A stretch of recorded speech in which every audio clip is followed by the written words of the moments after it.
What's up, everybody? Welcome to another episode of Behind the Door podcast with Jeremy Hiltz and Brandon Brown. We got a special guest today. We got my man, Jeremy's man, Joe Jackson, a.k.a. Joseph Jackson, a.k.a. J-Rock, a.k.a. OG. Hey.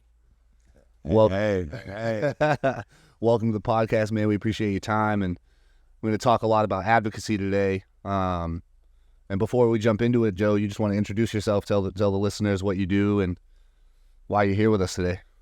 Well, my name is Joseph Jackson, identify as he pronouns, and I'm the executive director of Maine Prison Advocacy Coalition. I'm the director of leadership development with Maine Inside Out, and I'm one of the founders and advisors for Maine Youth Justice. So, Jeremy, tell us a little bit about how you know Joe and why he's here today. Yeah, honestly, Joe has been probably one of the most influential people in my life personally over the last decade or so, at least. Joe, I met Joe when we were incarcerated at the Maine State Prison. And Joe was always, I think there's a good reason why, he's the OG, right? Because he's always been steady as she goes and always able to give some good advice when you need it and stuff like that. But the thing that inspires me about Joe is obviously he did a lot of time, and to be able to come out of the prison system and not only just adjust well, but also become a leader, not only for the folks that are incarcerated, but the whole state of Maine, the community. Some of the stuff that Joe has done has probably been the most inspirational stuff I've seen. Like I know you didn't. I don't think you introduced yourself this way, but with the work with Maine Inside Out that you've done, some of the work done there to inspire some of our youth coming out of Long Creek has been just to sit back and watch that, and also, our worlds kind of intersect, right? Because I'm in the treatment, recovery. I do a lot of with reentry, and so Joe does similar work in a lot of ways, and so we've been able to just talk. Like when I need professional advice, I call Joe. If I need actually, Joe really helps me with talking to people normally, right? Like when I get frustrated or upset, sometimes Joe's a guy that I call, and he's able to give me some of that OG, you know what I mean? And it's been a great watching him, but also the way that he interacts with the community through art and that type of stuff is really it's phenomenal to see the transition of Joe Jackson, because when I was locked up, so I'm from Lewiston too. So when I first heard of Joe Jackson, the reputation that he had then is not the same reputation as he has now, right? Like when I met Joe in the prison system, he'd be, he was a lot bigger then, you know what I mean? A lot bigger then, you know what I mean? He'd come into the gym with the afro going, and I'd be like, I don't know, Joe's in a good mood today. No, it wasn't like that. But but to see Joe go from that place to being a leader, for me personally, and as well as the community, and he's a well-respected professional across the board, Yeah, no doubt. It's funny too because two things. The first thing I want to say is I saw a meme and I took a screenshot of it and had to save it in my phone recently. It was maybe a couple of days ago, and the meme was in the background of the meme was a picture of a prison, right? And at the top of it said, "The most loyal people I know have been to this place." And then underneath it said, "Don't ever judge somebody by where they've been, but judge them by where they're going." That's right. And when I hear you talk about, your personal friendship with Joseph, and when I think about my relationship with you as well, Joe, I feel all the same ways that Jeremy just said, because, I met Joe when I was doing a 17-year prison sentence, and I think you were probably halfway through your sentence when I started mine. And it was fun. I think the first few years, I just knew who Joe was. You know what I mean? We didn't have we had friends and acquaintances that we were both close with, but my introduction to you and the start of our friendship came when you asked me if I wanted to come on board the NAACP, And it's funny because when Joe and I talk about it and just tell the story of that conversation, I was very nervous to join the NAACP because I'm like 6'5" white guy. I had dreads at the time, and I was like, I don't know if this is really the right move. I don't know if people would accept me in the position. And my first counseling session with Joe was him explaining to me, why none of that stuff mattered, and what mattered was, the dedication to the work that was going on. And since then, Joe has been a huge part of my transition too. For people who don't know, I actually currently work for Joe with the Maine Prison Advocacy Coalition and work side by side with him with Maine Youth Justice as well. And it's I always just come back to that meme because I think about what we're trying to do with the podcast and what we're trying to do in all of our individual and our collective work really boils down to that thing that we're talking about, which is don't judge people based on where they've been, but judge people based on where they're going. And when I look at you, Joe, and look at where you're going, I see the sky as being the limit. You know what I mean? And so I just want to say thanks again for being here and tell the people who are listening a little bit about your personal journey, right? From doing 20 years inside, behind the door, and then transitioning out into becoming eventually the role of the executive director of Maine Prison Advocacy Coalition and wearing the 30 different hats that you wear on a day-to-day basis, right? All involved in reforming a broken system. Well, first of all, thank y'all both for the kind words. I think that it's all based on relationship, and so the relationship I have with both of you, it's just based on who you are as individuals and the kind of values you bring. I'm gonna start us off by a poem. As Jeremy referred to art, and so I definitely like using art. And this one is called OG Greets. People act like OG be dying to speak, like I'm itching to speak before the microphone is passed to me. Nah, B, words are too powerful just to be flown free. I'm home free. Can't even believe they let me roam free. Almost had me believing they own me. Gonna make them wish they don't me. I got a master's degree, skills are home, B. I used to think that drama was karma, fighting over who I'm talking to. Some are bringing out negative attitudes. Get bruised bringing home food because every primate knows how to use tools, especially when they feel screwed. I received lectures from Hannibal Lecters. Cut the hands off of cell kleptos. Mind over body weights, I helped those. I did 20 years, man, I felt those. My soul was forged in a hole. You can't know what you hold till C-Cipher calls control. When they roll the door laced up, prepare for war. My soul shines bright, but my flames feel cold. To understand what I'm saying, you got to understand the tactics. I can tell you all about laying on that plastic mattress. I can tell you better be stone cold, because this ain't a place for play acting. This ain't the place where you could run around without some type of backing. This is the home of the captive, where only your reputation factors, where you can't get caught hustling backwards.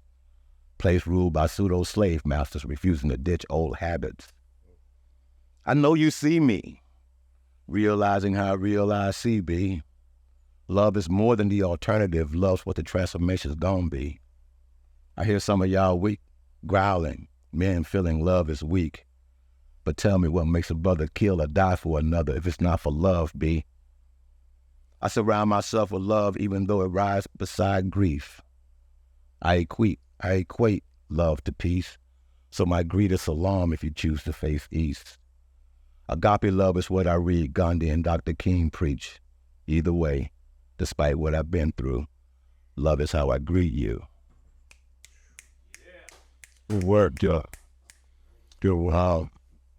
I did 20 years on the inside, and I got to know people and meet people and greet people where they were, and none of the people I met on the inside were the crimes they committed. Mm-hmm.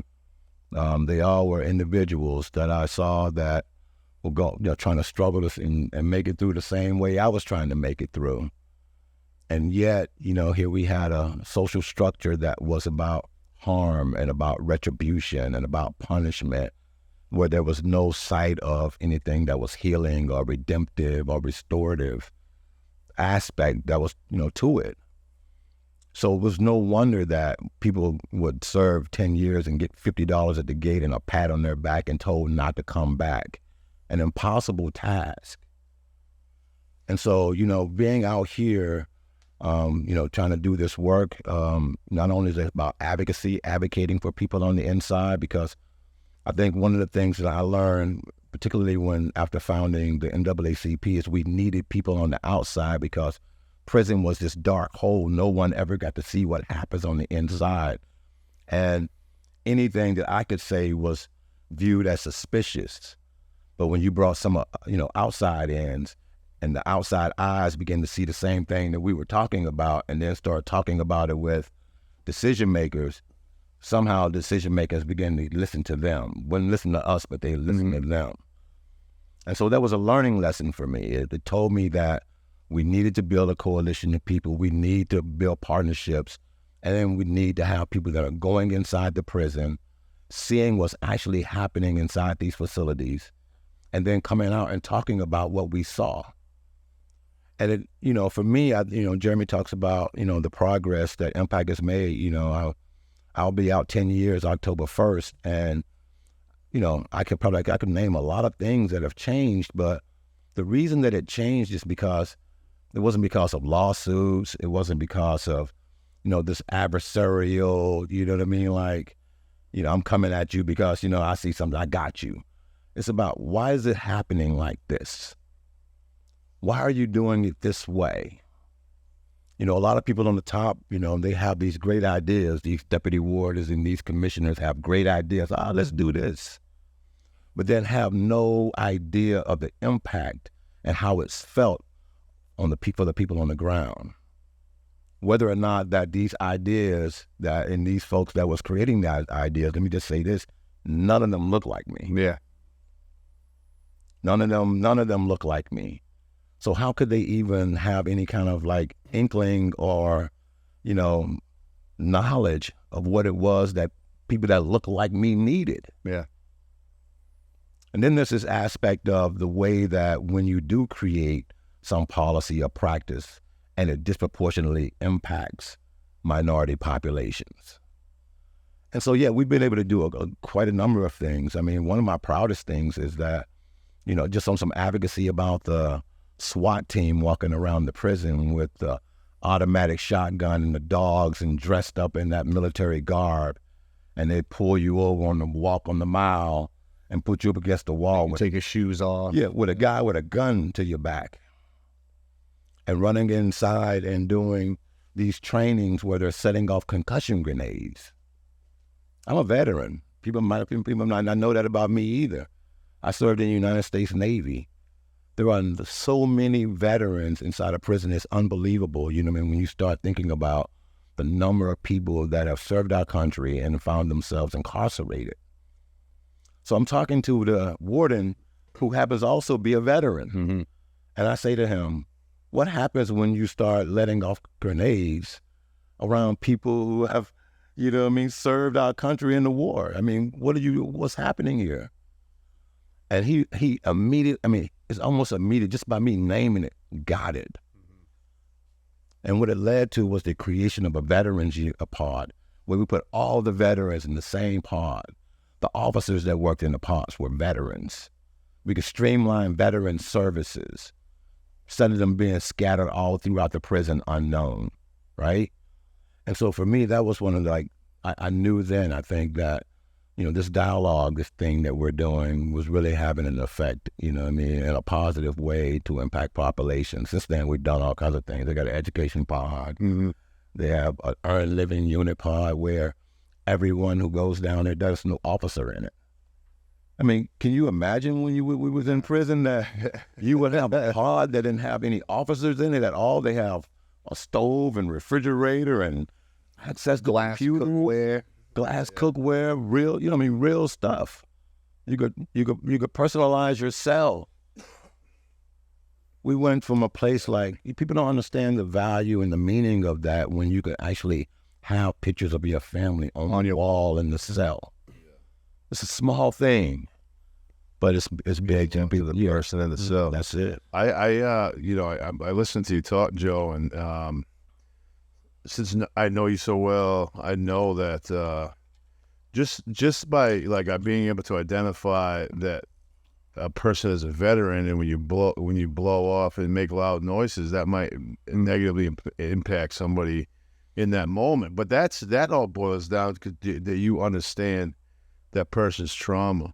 And I really one of the things I talk about a lot is the trauma piece. Like that, if the advocacy, to me, it has to be the basics. The what it boils down to is that we're trying to lessen the trauma that we, because like you get locked in a cell, you're in that you're in that environment that you described. That's not gonna.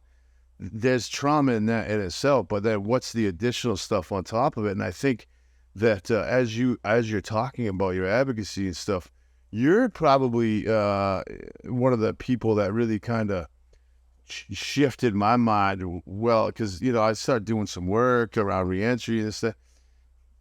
Even as coming from the treatment community, you got to dig deeper into the trauma, right? And to see where it's really coming from. We talked about trauma a couple weeks ago, but I just want you to talk about your perspective on trauma in the system, because like I learned so much from you throughout the years around this subject.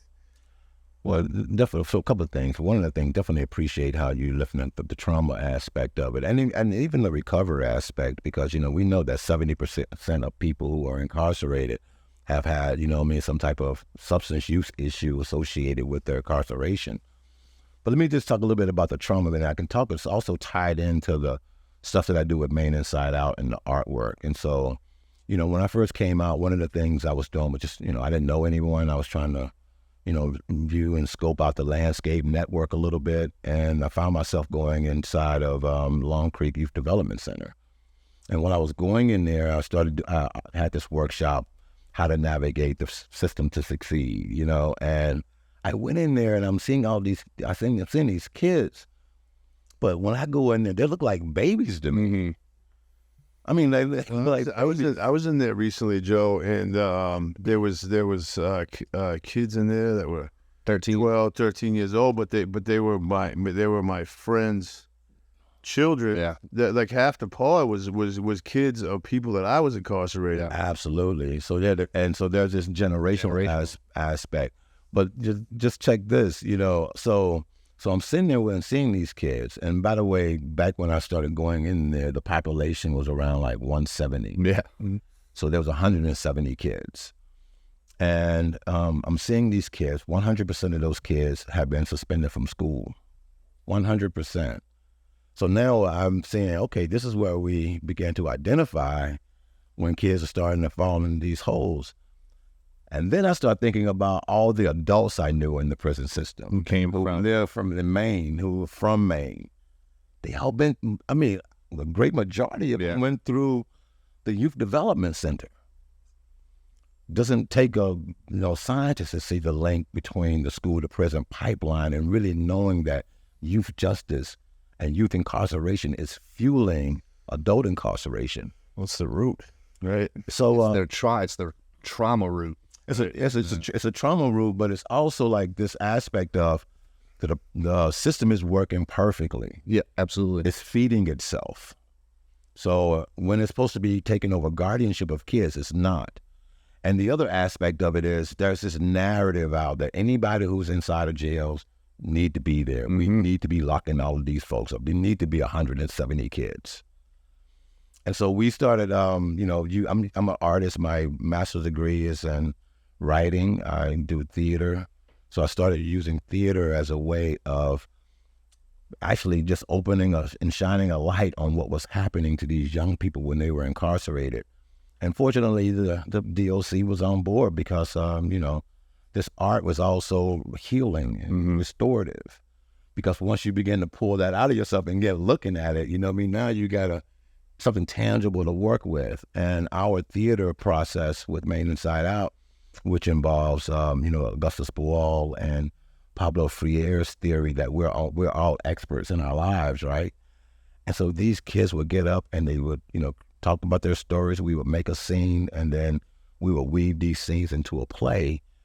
And we've shown them almost everywhere now, D.C., State House, colleges and schools all over. I've been to a number of them. All over. I've never made it through one without not weeping uncontrollably. It's really good work. Just powerful stuff, yeah. I mean, and these kids now, they're facing the same barriers. Yep. They were being released when they're 18 or 21. They're not being given any real resources. They've missed the most crucial years of social development, learning how to work, learning how to get a job, and getting help to do all of that, right? And now what we've done is, we have a series of mentors. Brandon's a mentor. We have other mentors that can help guide these young people as they kind of like try to navigate transition out of the system. And it's important to make another point too, because in some ways they actually didn't miss their most important developmental years. Their most important developmental years were hijacked, right? And something that you said earlier that I just keep coming back to in my mind when I hear you talk, when I hear Jeremy talk, is this idea of back in the day when we were all in, genuinely nobody knew what was going on inside. And nobody knew what was going on inside Long Creek. And we have you talked about narrative a second ago, and we have these narratives in society about what a jail is, what a prison is, who you have to be when you're on the inside. And we become disillusioned to the idea that young people don't subscribe to those narratives too. All we've done is feed our society stories about prison and jail. And so, they didn't miss those majorly important developmental milestones. They were replaced with different milestones, because when you're in that environment, when we are in the prison, I think about your poem, man. I think about that just ridiculously powerful piece that you read for everybody. And I think about how many truths are contained in that poem about how you show up at the prison and who you think you have to be. And then even years in for myself, I was like, man, this is not anything that I thought it was, right? Like I'm in the prison. I'm in a maximum security prison. I'm doing almost a 20-year sentence. And I didn't have to walk up to the first big guy I saw on the chow line and just go ham, right? I didn't have to fight. I didn't have to fight all the time to get a reputation for myself. All the people that I was closest with, our reputation was about respect. And it was about caring for our community. And that's the thing that, that kind of binded us together. But I think about everything that you're saying, especially when we're talking about young people, man, and so much of our work is embedded with young people, because we understand that, we have to reform that system if we're ever going to reform the adult system, because like you pointed out, it's a funnel. And I think about the fact that the first thing we have to do, and that you're doing so effectively through Maine Inside Out and through, the idea of artwork as advocacy, is giving people a platform to be vulnerable, to be artistic, and to tell their story to an audience who otherwise would have a whole different story about them. And I look at the three of us sitting, on these couches together too, and you think about who society expects us to be as men. Combined, I think we got 50 years in the system combined. And if you just, pull anybody off the sidewalk and go, hey, what would you expect from three guys who got a combined 50 years in the system? You're not going to hear any of the stories of us, right? Any of the real stories about who we are, about who you are. And these are the topics that, the work that you're doing, the advocacy work, and you highlighted earlier about the need for a non-adversarial approach in order to partner with the Department of Correction, who, not on any individual basis. I mean, there was definitely some individuals within the system who oppressed me and oppressed you and oppressed Jeremy actively daily, but the system itself is oppressive. And every time that we take an adversarial approach to doing this type of advocacy and reform, we're actually creating a mountain for ourselves to climb. And I think about the fact that you really highlighted an important part of the work that's going on in our state, nationally. That's a new paradigm, right? Which is this idea of, no, you have to do work collaboratively, and you have to pull from art, and you have to pull from more complex stories, and you got to be able to get the doors open. And you're never going to do that by just butting heads all the time, man. And I think that's the most commendable thing about the work that's going on. Yeah, no, absolutely. And I think the other thing that you have to remember is it took a long time for it to get like this. Absolutely. It doesn't happen overnight, And, all of this language that created this culture that now the Department of Correction, as I named, punishment, retribution. Like people have been incentivized to maintain that's the status quo. And so what we're doing is we're kind of like trying to edit the language that has been developed, and that part of that editing means is also the underlying basis of how everything functions. And so if we can, create the language we want, and how we want to see it change, which is what we're doing. I think that we're going to get to a much, I guess I don't know to use the word restorative, but a place where accountability really looks like accountability and doesn't look like retribution and punishment. And just the last piece, Long Creek now has less than 30 kids, and so that's due to the change in the narrative, change in the language, showing these, what's happening, in the community. I think you do a great job of connecting with people, but I wanted to ask you on like a personal note. So you get into this work, you do 20 years, you get into this work, and that work allows you to network with, people in high, I hate to say high, but like the commissioner, right? You sit in the commissioner's office the first time you sit, because I've been in those situations, and I'm like, what, in reality is I deserve to be there, and I do have a voice and stuff like that, but the stuff inside my head's telling me like, nah, they don't listen to you. Imposter syndrome. Listen to you, man. It's a real thing. Like I'm just wondering, like how that process. Maybe you're different than everybody, but like, and that wouldn't surprise me in the least bit. But like, what's that process like? So you're doing this. You're at one point doing 20 years, and then you're advocating for people that you were in prison with. You know what I'm saying? It's a very admirable thing to do. But like, so there's like, I guess 2 questions that I'm wondering about is like, what was that process like for you to, start meeting with like the commissioner and beginning these networking conversations? And what has this advocacy stuff done for you, your life, and you as a man? Good Lord, Mr. Lee got a lot of good questions. Let me just say this. I've worked with probably the last 3 commissioners, so not just this one, the last 3, maybe 4. Now I think Pond, yeah. So maybe the last 4 commissioners I've had some interaction with, starting with when I was still inside. So I, my journey into prison advocacy started as when I was with the NAACP on the inside, and writing proposals and even networking from the inside. We reached out and connected with a lot of people, including national folks, to come in and take a look. I don't know that I ever thought about when I'm going into a commissioner's office, or I'm even getting up on stage or whatever I'm doing. When I first started doing this, I felt like I was the only one out here. You know what I mean? And I also knew that I'm not a social person. I'm technically, I'm INTJ, so I'm an introvert, but, because of just the nature of what had to be done, I had to make myself into an extrovert. But I'm using my face and my voice and my story to tell that not only for myself personally, but because there are so many people that don't have a face, don't have a voice. Right. And so when I'm going into places, I'm not just going into places thinking about anything about me. I'm thinking about there are so many dudes that I know inside that are still there right now that I care about. Best dudes I know.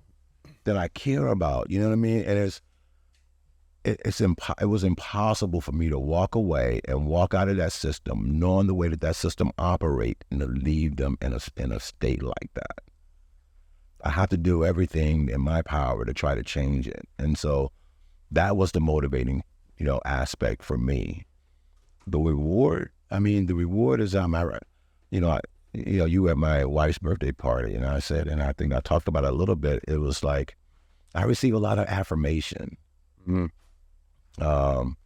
particularly from folks that are system impacted, been in the prison, but not just from them, but those matter to me. That they understand that I'm out here and what the work that's happening, I'm doing it for them. So I get a lot of affirmation from that. I just, like an example, a call this morning, guy just got out. I hadn't talked to him in 2 years. And he says, I've been reading all kind of great stuff you're doing, man. I'm so proud. When that's payment. You know what I mean? That's you know what I mean? I get a lot from that. And, you know, don't mind when some people get upset with me that you ain't doing enough. I need you to do more. So I'm kind of like stuck in between those two things, but I get a lot of affirmation from the work, and it fulfills me, and it makes me feel like the work that I'm doing is worthwhile. And as long as that's the way, the feeling and the sentiment that I'm carrying with me, it fuels me through those hard parts. Because you can't do this work. You do this work where there are so many people that are doing good, but there's a lot of people that are not doing good. And so you're traveling in that middle space. And it's hard not to take on, at least emotionally for me, some of the hard stuff. You take on the good stuff, but it's hard not to take on. It's a very emotional work. People passing, all of that stuff. So how do you navigate those waters of trying to maintain and be even keeled, as you kind of like said that I have some of those qualities in the beginning, throughout all of it, be able to hold it all.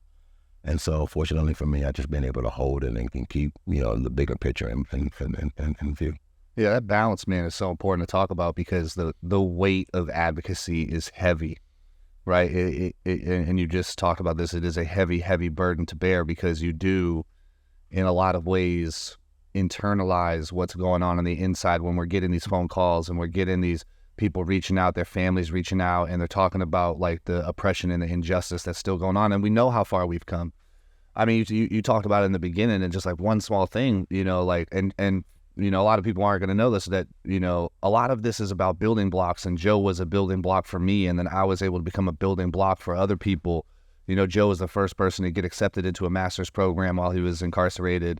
I was the first person to graduate a master's program while I was incarcerated because he had laid that foundation. And now he was talking about the earned living unit. We've got like 6 master's degree and PhD students in that unit who now, when I got my master's degree, I got 6 hours of supervised online time a week.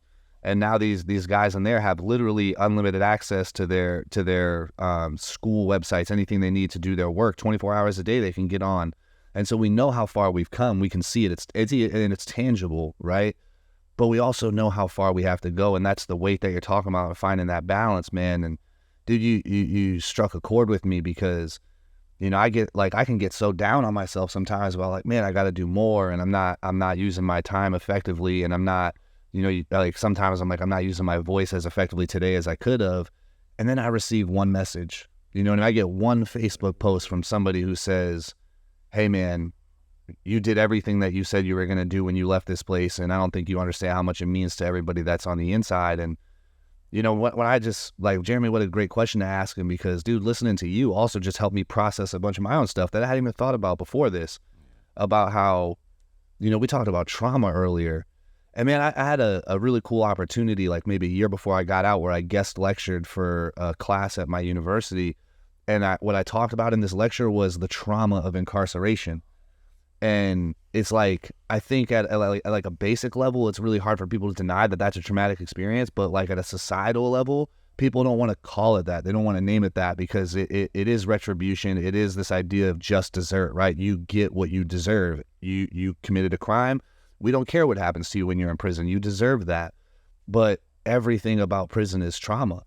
Right. And for people who come from a line of generational trauma, and for people who have experienced structural violence and oppression and all of these things, like that is just, we're just throwing people into a wash cycle of trauma and then releasing them with no tools to address their trauma. And then we wonder why Jeremy's houses in his program are necessary. Yeah. Right. Why it's such a huge part of the reentry and reform work that we're doing, because recovery is reentry. It is reform. And, like my mind's going like in a million different directions right now, but I think about how we process trauma on the inside, right? And when you were talking about the story of, speaking with the warden about like this SOG unit that existed as a security operations group, and like I was there when they started it, right? And I think about how we collectively as incarcerated people process the trauma of that situation. We did it through comedy. Like we just found every chance we could to make fun of like what we were seeing, because we were powerless to actually change it. Because like you said in the beginning, it takes somebody from the outside to shine a light on the inside. You can't shine a light from within. It's not going to reach. And it's like a funny story that I wanted to share about that. Like, while you were out here advocating that this is crazy, like we have a, like a 1,000-man prison that, comparatively is really not violent at all compared to most other maximum security prisons in the United States. But we have like a militarized police unit inside of our prison with, $60,000 trained canines, and with these like semi-automatic, less than lethal guns, and they're walking around in full camo, right? And I remember that the way we processed the trauma that we were going through seeing this is we would just make fun of them for wearing camo in an urban environment. Like, we'd be walking a chow, we'd be like, hey, has anybody seen SOG today? Anybody have any idea where they are? They're blending in really well because they're wearing like forest camo in an urban environment. And it's the absurdity of the whole thing that helped us kind of deal with it on the inside. And man, I can tell you from my personal experience, I had friends who got shot, right? Who I have friends who they threw the concussive grenades in their cell. We're talking an 8x6 cell, and a concussive grenade that's not made for that environment. And I remember seeing the physical, mental, and emotional trauma that they endured through that. And I remember, again, we would process it through comedy. We would find ways to like make fun of these guys because they took themselves so seriously too. And it wasn't until after their presence was no longer as strong as it was, because it still exists, right? But they're more reactionary now. Like, they only come in when there's a facility-wide shakedown and things like that, which to me is still a problem because it still is traumatic. But man, I remember when their presence wasn't normal, how much of a relief it was, right? And so I said all that, like that long story, just to say that, like, this cycle of trauma that happens with incarceration, man, and once you get into the reform work, once you do the work that we do, it has helped me process some of the things that I went through on the inside that I didn't even think were traumatic until I was out here hearing about it, because when I was living it, I didn't have a choice. Yeah. And that's why this work is so important, because we understand that when you're in prison and society has this narrative about you, that you have no choice but to just endure. And that's why some of the strongest people I've ever met in my life come from that environment. Man, I look at you and I look at you, Jeremy. You're two of the strongest guys I know, because of the things that you've been through and the fact that you show up, you wake up every day, right? And you show up for your family and your friends and your community, and you go back into the place that has, completely traumatized you for all of those years that we were inside, man. And, I just wanted to echo what you were saying, Joe, is that for me, it's really hard sometimes to bear that weight, but it's also the most healing thing that I've ever experienced. And selfishly, I can say that part of the reason that I do this work is because it continues to help me process what I went through. And I do get some personal gain from it, because I'm able to even tell a new story about myself and reframe myself from the person that society thought I was for those 13 years that I was inside to the person that I know that I am today. And I'm able to walk through that narrative, right? Not just say it out loud, but actually walk through it, man. So it's really powerful, I think, for people to be able to hear that part of it. One of the things that I was thinking about while you were talking is that, kind of just getting back to like when Joe's, the things that Joe has been able to change inside of that, or like help, right? Like the issues that come up, and you know what I mean? And that Joe has been able to bring his voice into these conversations in a way that like connects with the human being that's representing the DOC at that time, is that he's able to connect to him, right? But if Joe doesn't recognize that trauma, like what you're talking about, you see it in yourself, and like you're going through this process, right? And if we don't see that inside ourselves as advocates, we miss the mark on what we're actually advocating for, right? Like we're not really even we don't see it, like because I know a lot of people that will try to get into the advocacy world and this type of work, and they miss the what it boils down to, right? They miss what the root of the problem that we're talking about is. And then that's when all these things get shaped in a different way, when that's not at the center of the conversation, right? Like that has to be the thing that we change. Like, whether that's fiscally, right? We have to be responsible fiscally around trauma, right? We have to be responsible in policy. We have to be responsible every way, right?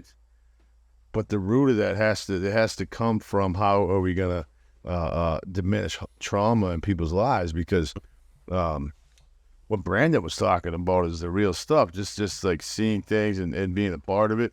And yes, there has been so much progress, right? And I give kudos to the DOC because they are open-minded to hear a person like Joe come in and talk with them and connect with them, right? But at the end of the day, it's us as individuals that have been through it that have to come together, and that's how we're going to really shape policy and how things are going to be done, is if we come together as people with lived experience. Because that's the voice that's required, right? Like I think about... I also think it's the thing that heals trauma the most. The things that heals my trauma the most is to sit with you guys, right? And talk and hang out and like know that we, you know what I mean? Like the connection in the community is like really kind of the thing that really helps me personally the most. You know what I mean? Well, you know, the reason why it helps is because, you've been through it. Yeah. You're authentic. And so it's what I was saying. It's like we really need people who actually have gone through it to be offering the solutions. Even in the recovery world, I think of like in the position that you are in to offer recovery services for folks, knowing that you've been through it. It's one thing for somebody in the white coat and the clinician who has, got all the degrees and all the the things on the wall, theoretical knowledge, all the theoretical knowledge, but never been through it at all, to be trying to offer, the solution to how you overcome addiction.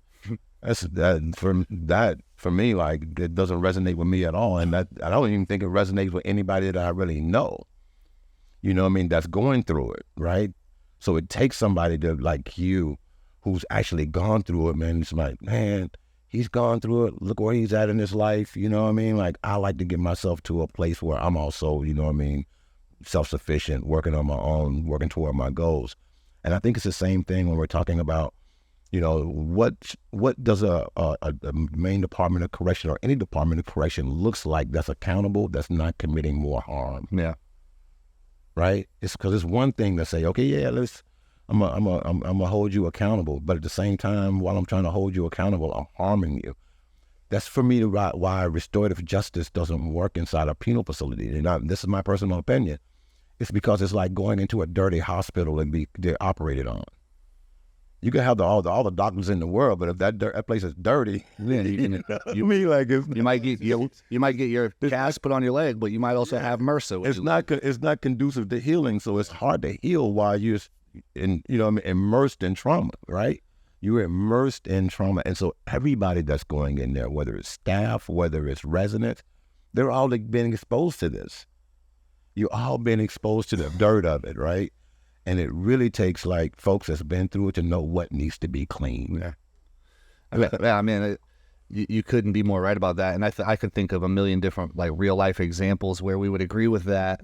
And for some people conceptually, it's hard to wrap their mind around that exact thing you're talking about in this environment that we're talking about. And, like, I don't know any woman that would want a doctor to birth be their doctor when they're giving birth if all they've done is read books about doctoring, right? Like there is in every field, there is some hands-on experience required for us to feel safe and comfortable with somebody who is providing care. And that's another thing that I think we always have to come back to, is that like our departments of corrections, like the operative word is corrections, right? And there's an implication of care. You can't correct somebody if you don't care for them.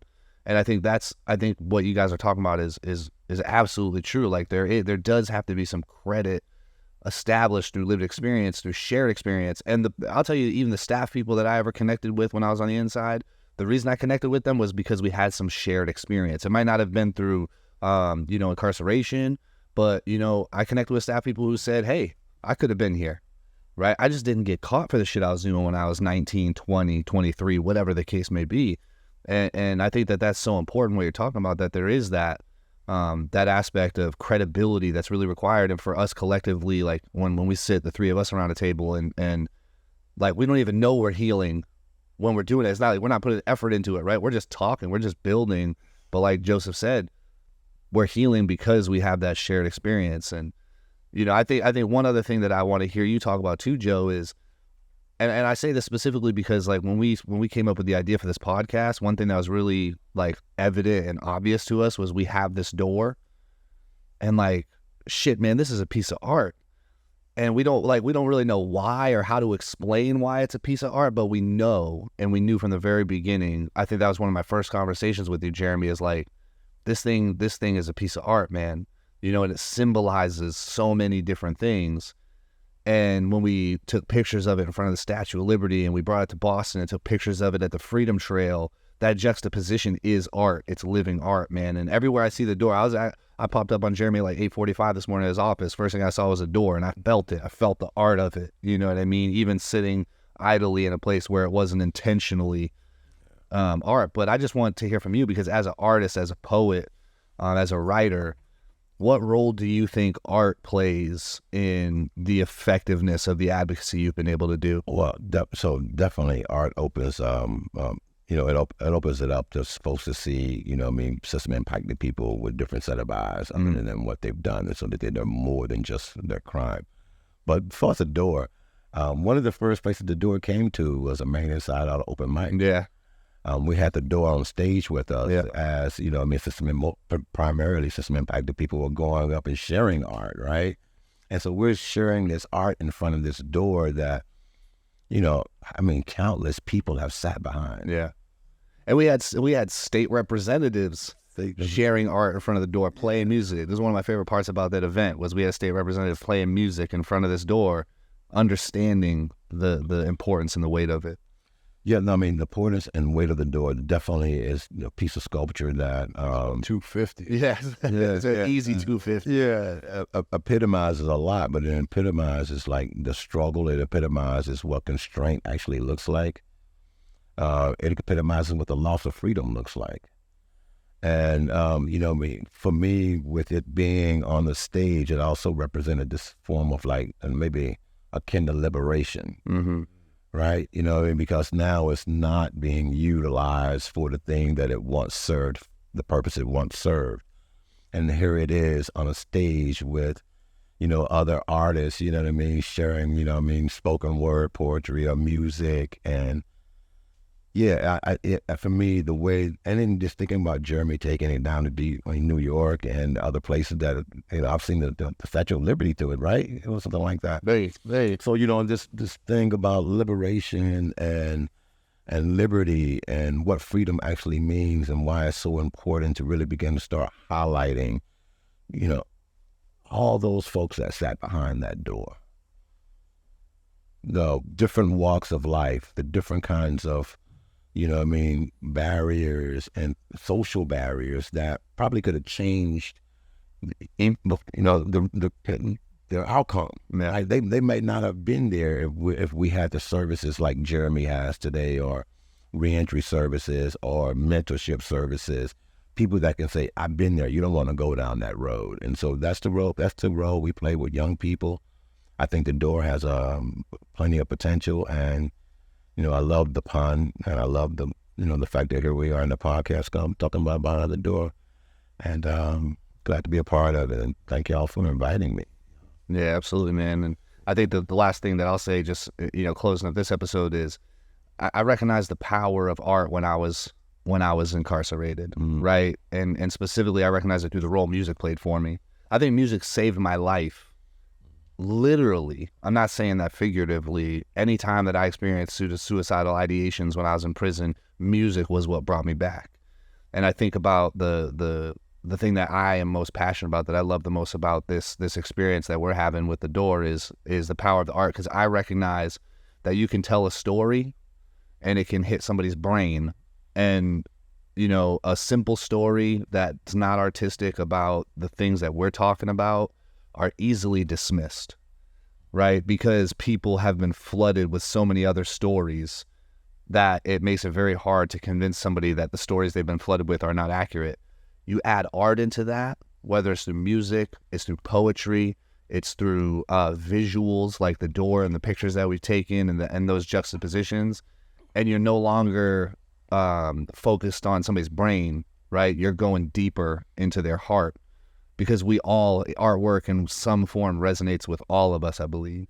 You know, we've all appreciated a sunset or a flower or a song or a poem, and those things are art. And as long as we keep getting the conversation of reform stuck in the intellectual space, I think we'll be limited. As long as we infuse art into it, I think we'll continue to change people's hearts and then their minds. And I think that's the only order that we really get true reform through. Absolutely. How could, somebody listening to this thing and there's a lot of people, there's a lot of I think leaders that can do a lot of things that are sitting there going they just don't know how to get involved. They don't know how to get into advocacy. What is that? What do you guys think that looks like for somebody listening here and they say, I kind of want to get involved? How do we make that happen for people? Well, it's a couple of ways. Definitely you can visit MainePrisonAdvocacy.org. We hold strategy meetings that take place on the second Saturday of every month. Right now they're in Lewiston, 168 Lisbon Street from 10 to 12. So that's one of the ways we advocate for people to get involved. And it's funny you're just naming that, because we have what we're calling becoming a sustainer. And a sustainer is a person who frequently, either donates, monthly or yearly, but we're also doing it with people who want to donate their time. Mm-hmm. And so particularly around legislative issues or any other issues that we're talking about that comes up in our strategy meetings. So I know that people feel like it's hard for them to become a professional with felonies and this and that. Just to clarify, the background is not going to matter. Oh, no. Matter of fact, if you've system impacted and you want to get involved in doing something, please reach out to us. Hey, get with us. That's the best thing you can put on your resume. Yeah, your expertise is needed. Your opinion is needed and your voice is needed to begin to help continue to spread the need for prison reform. I'll give you an example. Parole. We lost parole over the last session, but the thing that was really acknowledged is that if the Department of Corrections is in the building, in the building of rehabilitation, if that's its mission, then how does it recognize folks when they've achieved their mission, and what's the reward for when they achieve it? And so, without even having parole, somebody could be restored and rehabilitated and all the good stuff, but if you don't have something that you can actually give them once they get that, it's all for naught. So what's the incentive now to actually rehabilitate? And so Sure. These are the kind of things I think that when we're talking about people using their experiences, we want you to come in. We want to hear what you got to say. People that's been in solitary confinement, we don't believe that solitary confinement is it's torture, and we want it to end. No practice of solitary confinement in our state at all. If you've been through solitary confinement and you believe what we believe, come share your story with us, because we think people really need to hear it. And like I said, second Saturday of each month, 168 Lisbon Street. Reach out to MainePrisonAdvocacy.org. Contact us. Absolutely. Thanks, Joe. Thank you for being with us, Joe. Thank you, everybody, for listening to another episode of Behind the Door. We got more guests, more content, more discussion, more conversation coming your way, so stay tuned. We love you all, and thank you so much. Don't forget to donate.